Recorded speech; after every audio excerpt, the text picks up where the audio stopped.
जगदीश्वर समर्थ। ओम अनंत विश्वाधिनायक निर्गुण निराकार ब्रह्म भूर्भुवस्वरोम।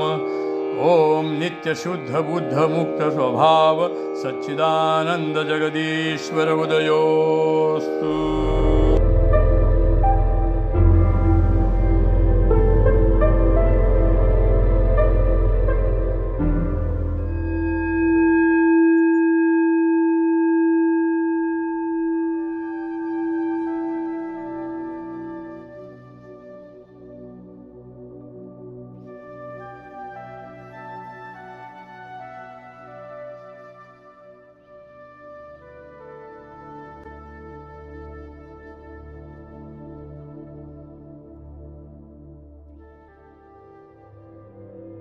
नमस्कार.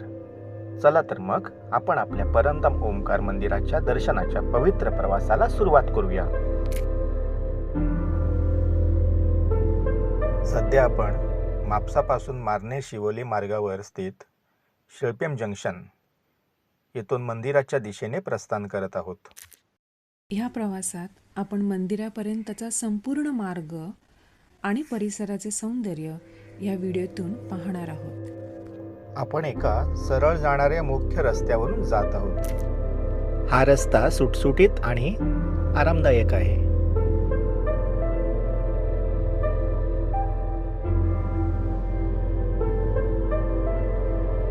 थोडं पुढे गेल्यावर डाव्या बाजूला HP पेट्रोल पंप दिसेल. अगदी त्या पेट्रोल पंपच्या समोर उजव्या बाजूला एक वळण आहे. हा रस्ता थेट मंदिराकडे जातो. ह्या परिसराचे वातावरण खूपच शांत आहे. आजूबाजूला गर्द झाडे आणि हिरवीगार झाडं आहेत. जणू निसर्ग आपल्याला देवदर्शनासाठीच बोलवत आहे.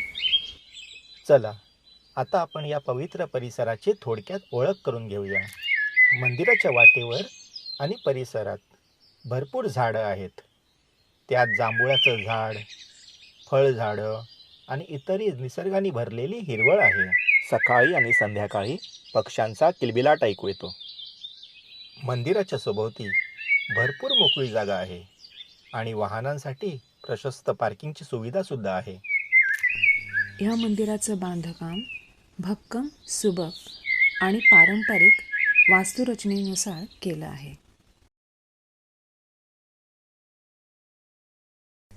यामध्ये भक्तांसाठी स्वच्छतागृह आणि एक छोटंसं पण उपयुक्त वाचनालय सुद्धा आहे. प्रमुख धार्मिक कार्यक्रम किंवा विशेष पूजेच्या दिवशी स्वयंपाक करण्यासाठी स्वतंत्र स्वयंपाकघर सुसज्ज ठेवलेलं आहे. यामध्ये प्रसाद किंवा महाप्रसादाची व्यवस्था अगदी सुरळीत केली जाते. मंदिराच्या अगदी समोर एक गोड पाण्याचं सरोवर आहे, जे शिवोली परिसराशी नैसर्गिकरित्या जोडलेलं आहे. या सरोवरामुळे संपूर्ण परिसराला एक वेगळं सौंदर्य प्राप्त झालेलं आहे. हे वातावरण अध्यात्माशी जोडणारं आणि मन शांती देणारं आहे. जणू निसर्ग आणि ओंकाराचं सुंदर मिलन.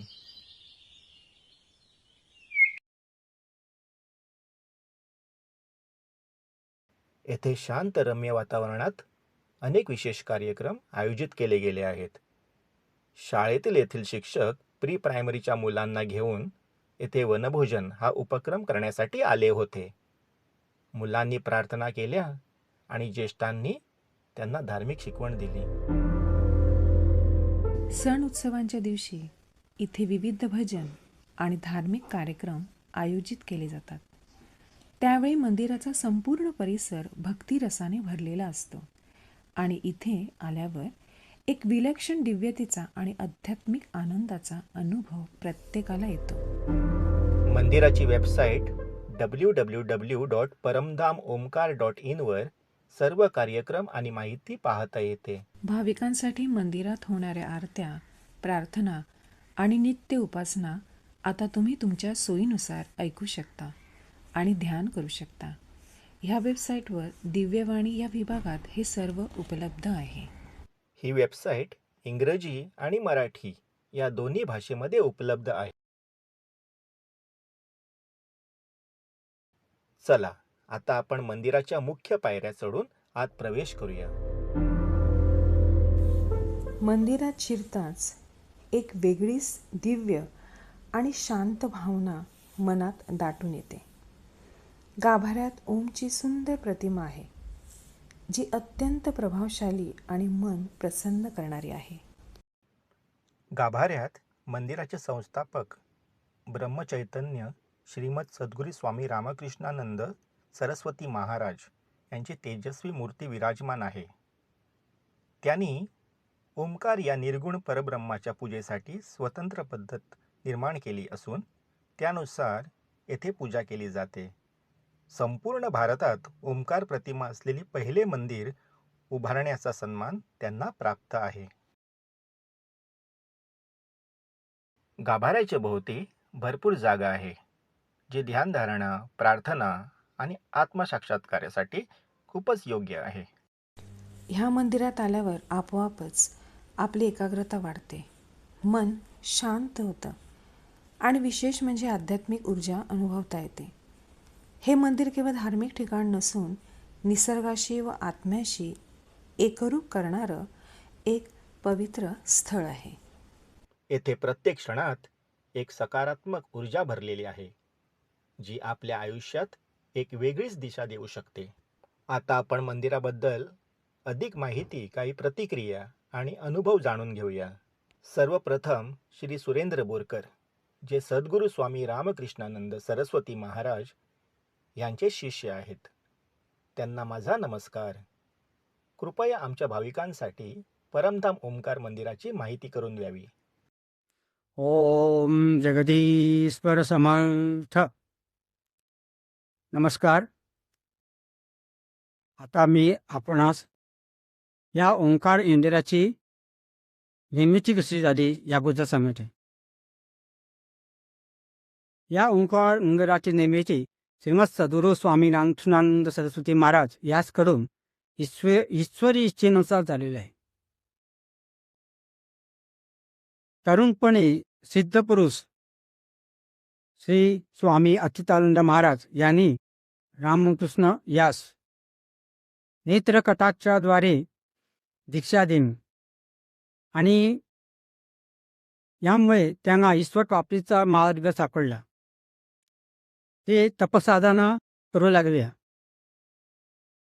ठिकठिकाणी जाऊन त्यांनी तपसाधना चालू ठेवली आणि या त्यांच्या खडतर तपश्चर्येला फळ त्यांना या तपश्चर्येचे फळ त्यांना मिळालं. ते म्हणजे त्यांना ब्रह्मस्वरूपता प्राप्त झालं. परंतु लोक कल्याणासाठी त्यांनी सहजावस्था बाळगले, म्हणजे त्या अवस्थेत ते लोककल्याण करू शकले. जे जे रणले गांधलेले लोक आहेत अशांना त्यांनी त्यांच्या आधी यादीतून मुक्त केले. असं करत असताना एकदा त्यांचा योगाकार चालू होता आणि अशावेळी त्यांना दिव्य वाणी ऐकू आली की आपण नंता जनाच्या सहकार्यान्वये ओंकार मंदिराची निर्मिती करा. ही दिव्य वाणी त्याने ऐकली आणि त्यांना समजू चुकलं की त्यांचं आता पुढचं कार्य कोणतं आहे आणि त्या मार्गावर ते लागले. त्यांनी ठिकठिकाणी जाऊन प्रवचने केले आणि त्या प्रवचनातून ओंकाराचं महत्त्व पटवून दिलं आणि लोकांना आवाहन केलं की आपण आता ओंकार मंदिर बांधतो आहोत. हे ईश्वरी आदेश आहे, तर त्यासाठी आपण मला यथाशक्ती सहकार्य द्यावं. आणि त्यांच्या विनंतीनुसार लोकांनी त्यांना यथाशक्ती हाती सहाय्य केलं आणि अशा रीतीने त्या मंदिर निर्मितीसाठी निधी जमला आणि जागा त्यांना कुठे मिळत नव्हती. ती त्यांच्या मावशीने त्यांना मिळून गेले. त्यांनी आपल्या मालकीची जागा आपल्या 2 मुलांना एकनाथ आणि नथुनारायण यांना सांगितलं की ही जागा आपण त्यांना देऊया. त्यांनी मान्य केलं आणि अशा रीतीने जागा ही उपलब्ध झाली. आणि त्यानंतर एका गौंड्याला त्यांनी बोलावून घेतलं आणि हे छोटंसं मंदिर असं बांधून घेतलं. आणि 1982 साली अक्षय तृतीयेच्या मुहूर्तावर त्यांनी अ, ओंकार प्रतिमा जी त्यांनी तयार करून घेतली होती, ती ओंकार प्रतिमा त्या मंदिरामध्ये स्वहस्ते स्थापन केली. आणि अशा तऱ्हेने हे ओंकार मंदिर इथं निर्माण झाले. आणि त्यानंतर त्या ओंकार जगदीश्वराची पूजा अर्चा व्हायला पाहिजे यासाठी त्याने स्वतंत्र पद्धत तयार केली. आणि त्यामध्ये पंचोपचार आणि सप्तोपचार असे उपचार व्हावे असं त्यांना वाटलं. कारण ओंकार हा निर्गुण निराकार परब्रह्माचे प्रतीक आहे. त्यासाठी षोडशोपचार उपचार चालत नाही. हे जाणून त्यांनी पंचोपचार सप्तोपचार पूजेचा प्रकार इथं अंमलात आणला आणि त्या पद्धतीने आजपर्यंत इथं पूजा अर्चा होत आहे. जय सच्चिदानंद. आता आपण मंदिराचे अध्यक्ष श्री चिदानंद बोरकर यांच्याकडून इथे होणारे उत्सव आणि पुढील महत्त्वाचे उपक्रमाविषयी जाणून घेऊया. मी चिदानंद रामकृष्णानंद बोरकर, परमधामोंकार कार्यकारी मंडळाचा अध्यक्ष या नात्याने सर्वांचे एकदा स्वागत करतो. भारतातील पहिले व गोव्यातील सुद्धा पहिले असं हे ओंकार प्रतिमा असणारे मंदिर आहे. या मंदिरानंतर याची प्रेरणा घेऊन जम्मूमध्ये अशोक कुमार महाराज यांनी दुसरे ओंकार मंदिर स्थापन केले.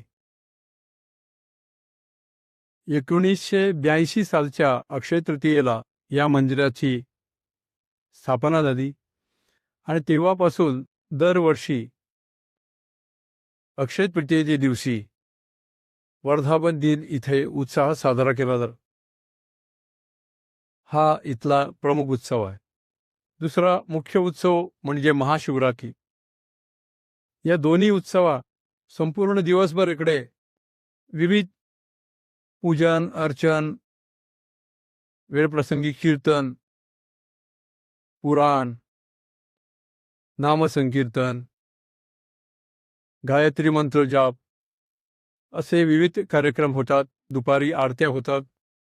मग तीर्थप्रसाद आणि महाप्रसाद होऊन दुपारची सांगता असते. तदनंतर संध्याकाळी पुराण आणि विविध सांस्कृतिक कार्यक्रम, भजन वगैरे होते. नंतर 6 वाजता इकडे मंदिराभोवती पालखी प्रदक्षिणा असते आणि नंतर महाप्रसाद झाल्यानंतर या दोन्ही उत्सवाची सांगता होत असते. तसेच या मंदिरामध्ये गुरुपौर्णिमा आणि स्वामी रामकृष्णानंद सरस्वती महाराज यांचा जयंती उत्सव मोठ्या दिमाखात साजरा होत असतो. या दिवशी सुद्धा भजन, पूजन, अर्चन आणि दुपारपर्यंत महाप्रसाद झाल्यानंतर या उत्सवाची सांगता असते. तसेच गुढीपाडवा, दसरा, कार्तिक पाडवा म्हणजे बलिप्रतिपदा आणि श्रावण महिन्यातील प्रत्येक सोमवारी इथे पूजा अर्चा, भजन वगैरे इत्यादी सगळे कार्यक्रम होत असतात. तसेच दर महिन्याच्या 4थ्या सोमवारी इथे भक्त भाविक जमतात आणि सोमवार इकडे साजरा होत असतो, तीर्थप्रसाद होत असतो आणि मग या उत्सवाची सांगता होत असते.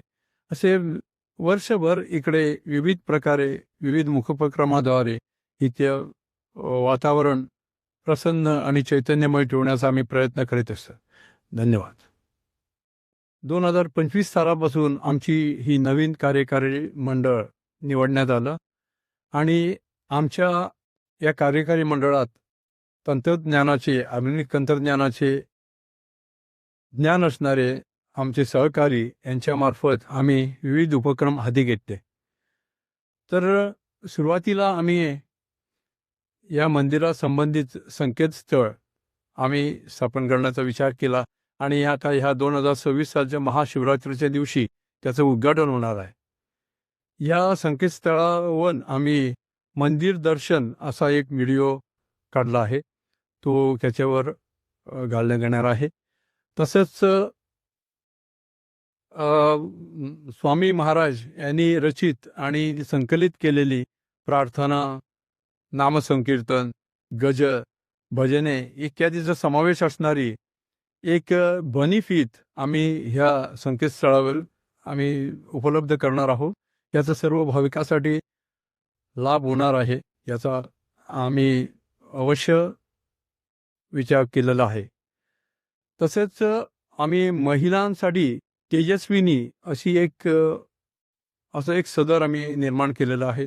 तसंच ओंकार युवा म्हणून युवा शक्तीसाठी आम्ही प्रबोधनकार असे वेगवेगळे विचार असणारे उपक्रम आम्ही हाती घेणार आहोत. तसेच योग शिक्षण आणि ध्यानधारणा या प्रसन्न वातावरणाचा फायदा घेऊन योग शिक्षण आणि ध्यानधारणा करणारे आम्ही प्रशिक्षण वर्ग इथे घेणार आहोत. तसेच बाल वर्गासाठी आम्ही बाल संस्कार वर्ग तसेच विविध उपक्रम असणारे आम्ही अवस्थेतील बालकांना पुढे देण्यासाठी आध्यात्मिक पिढी पुढं सुसंस्कारित घडवण्यासाठी आम्ही प्रयत्नशील आलो. तसंच आमचा विचार आहे, सरकार दरबारी आमचे प्रयत्न चालू आहे की एक ग्रंथालय इथे निर्माण करण्याचा. तर या ग्रंथालयात मानसिक, बौद्धिक, आध्यात्मिक असं सगळं संत वाङ्मय असणार आहे आणि या संत वाङ्मयाचा सर्वांनी लाभ घ्यावा इथं येऊन, असं आम्ही सगळ्यांना आवाहन करत आहोत. तर ह्या अशा प्रकारे आम्ही जे उपक्रम हाती घेतलेले आहेत ते अवश्य त्यांचा कृपाशीर्वाद आमचा जगदीश ओंकार तसेच स्वामी महाराजांचा कृपाशीर्वाद याला लाभो आणि आमच्याकडून ही अखंड सेवा घडत राहू असं आम्ही सर्वांना विनंती करतो की सर्वांनी याचा लाभ घ्यावा. धन्यवाद. आता आपण सारस्वत विद्यालय म्हापसा येथील प्री प्रायमरी इंचार्ज सौ उमा वरेरकर आणि शिक्षिका सौ मेधा जोशी यांच्याकडून मंदिरात झालेल्या शैक्षणिक उपक्रमाबद्दल तसेच त्यांची प्रतिक्रिया जाणून घेऊया. नमस्कार. परमधाम ओंकार देवस्थान हे अतिशय सुंदर, अद्भुत आणि निसर्गरम्य असा परिसर आहे. देवळाच्या बाहेरील आवार, झाडे, झुडपे एक वेगळंच वातावरण निर्माण करतं.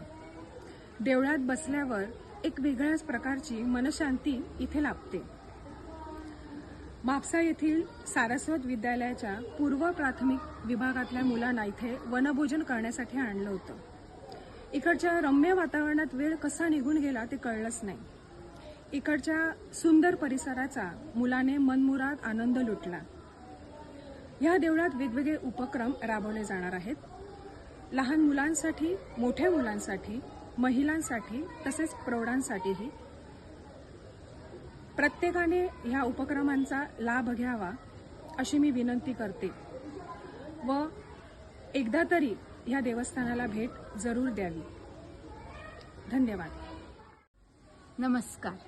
परमधाम ओंकार देवस्थान हा परिसर खूप शांत आहे. इथे आल्यावर खूप शांतता लाभते. सारस्वत विद्यालयातील पूर्व प्राथमिक विभागाच्या मुलांना घेऊन आम्ही इथे आलो होतो वनभोजनाकरता. इथे मुलांनी खूप मज्जा केली.